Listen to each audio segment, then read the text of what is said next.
All right, let's do this. Happy Tuesday, everyone. Um, See, we have a cool celebratory milestone. Katie, who was on this call somewhere, I believe, sent me a message this morning saying it's been almost 2 years that she's been doing 15 minutes of positivity, uh, which is amazing. When I first started doing this, I had no idea that it would, turn into something where like like like that. So yeah, feeling super grateful. And my guess is Katie keeps coming back because it's doing something good. So at least I hope that's the case. So thanks, Katie, for sharing that with me. Um, okay, so today's theme is stillness, and this came up in part because I'm in clinic today, and I was guiding someone, and this was the theme that came up. This idea of as turbulent and as choppy as the wind might be and the waves on the surface, if you swim down a little bit, things get really still, and the deeper you go, the stiller things become. And it's obviously a beautiful metaphor for our sort of mental, cognitive, emotional state as we go through life.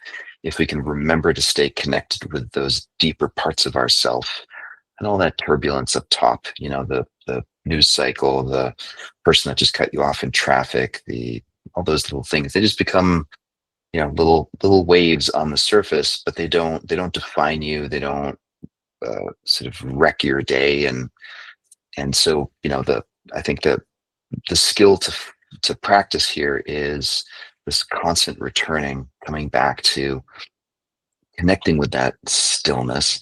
I just wanted to point out a couple of things here. The first one is that stillness is not the absence of action. I think stillness, we can act and be very busy, but so long as we're connected with a sense of stillness, our actions are they just have a different quality. Right? There's more equanimity, there's more stability. People can feel it in the same way that we can feel other people who are, I think it's a leadership quality, when someone is needing to make lots of big decisions or decisions quickly, and you can sense, are they doing it from a place of the sort of frenetic running around in circles, waving their hands in the air, or are they doing it from a place of stillness, right? So just trying to separate out those two ideas of action versus stillness. There's also being still or cultivating stillness creates a greater capacity for acceptance. So when we quiet down and become still, we can be more aware of and more accepting of the scared parts of ourselves, or the parts that are feeling sad or want to procrastinate or feeling lazy, whatever it might be. We can just make room for all of that, and then again take action from a place that um, maybe we need to rest, or maybe the opposite is actually get up and just get outside and go for a walk. Whatever it might be, we can do so from a place of acceptance.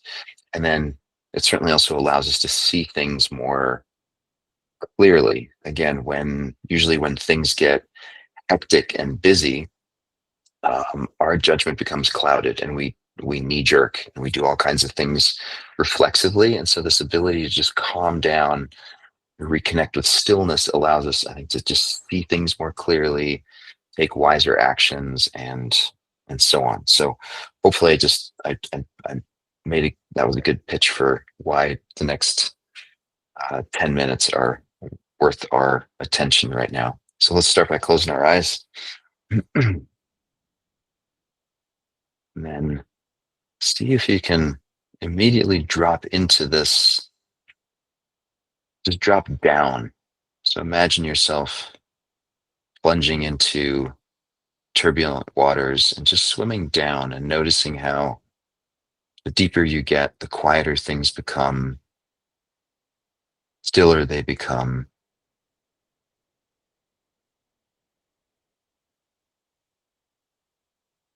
See if you can find the stillness within yourself in this moment right now.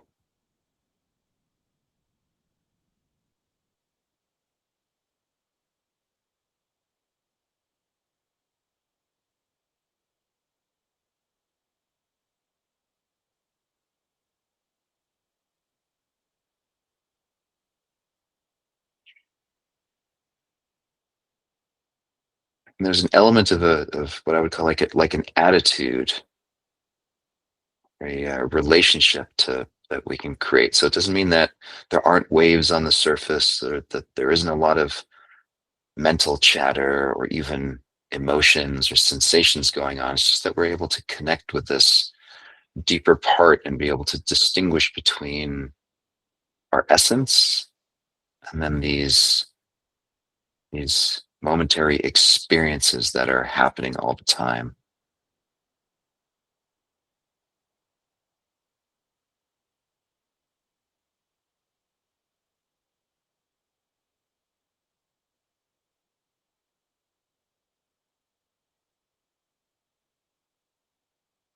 The body's always sensing and feeling. The brain is always thinking, yet way, way deep down, there's a place that we can experience all of that from that's just still, calm.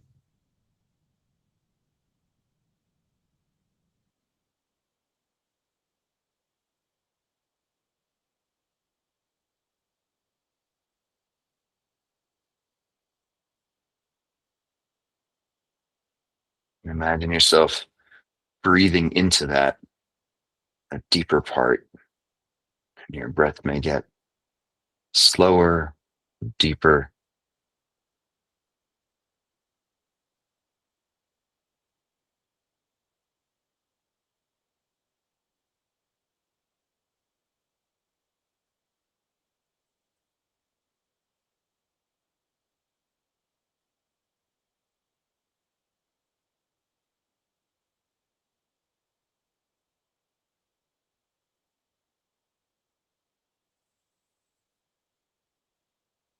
In my experience, there's a really old, almost timeless quality to that depth, that place way down there, that still place that I'm talking about.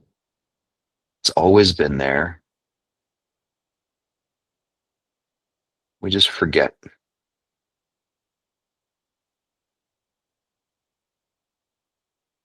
will always be there.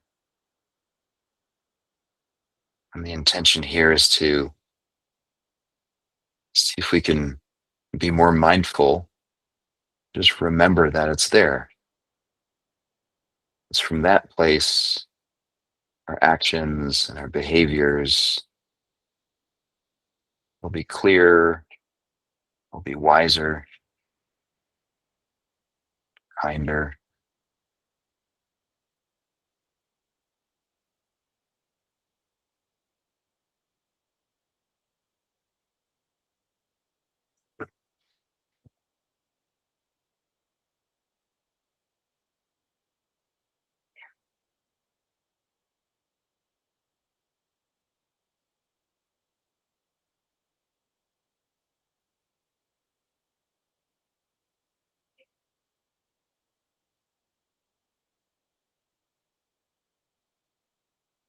And it doesn't mean that we don't notice the stuff happening on the surface.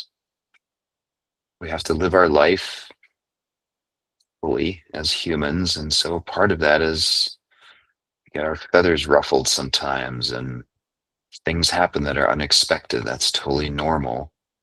It's really just a question of remembering that those superficial things don't define us. They're oftentimes way less important than our ego, our reactive ego likes to think they are. We can meet them, those experiences from this deeper place, just a completely different quality to that.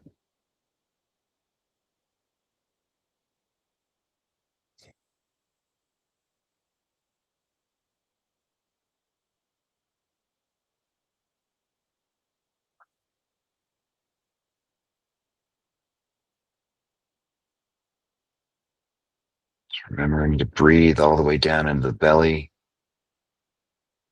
all the way out.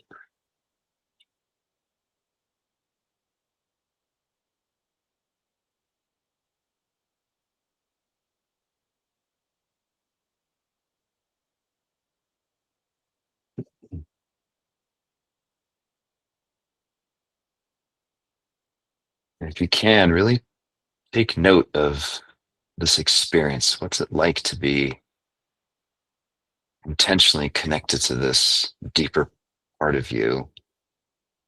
And what would it take to remember this as you go through the rest of your day? A good word for that, I think, is tethered. What if the rest of your day you remain tethered to this stillness way down there?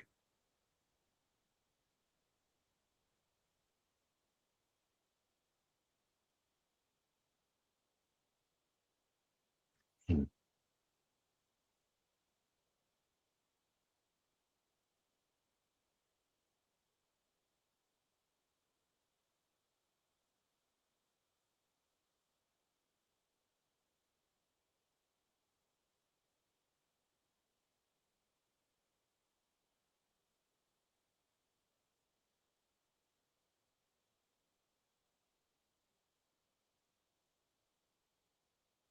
Okay, let's do a few deep breaths together. So in through the nose, breathing all the way into the belly, and then slow exhale. And hold for 5, 4, 3, 2, 1. And in all the way into the belly. Now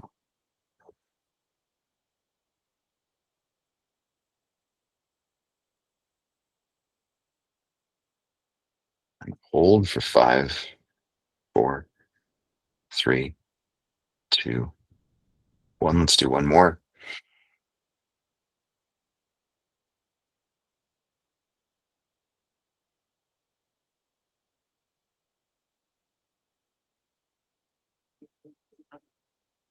5, 4, 3, 2, 1.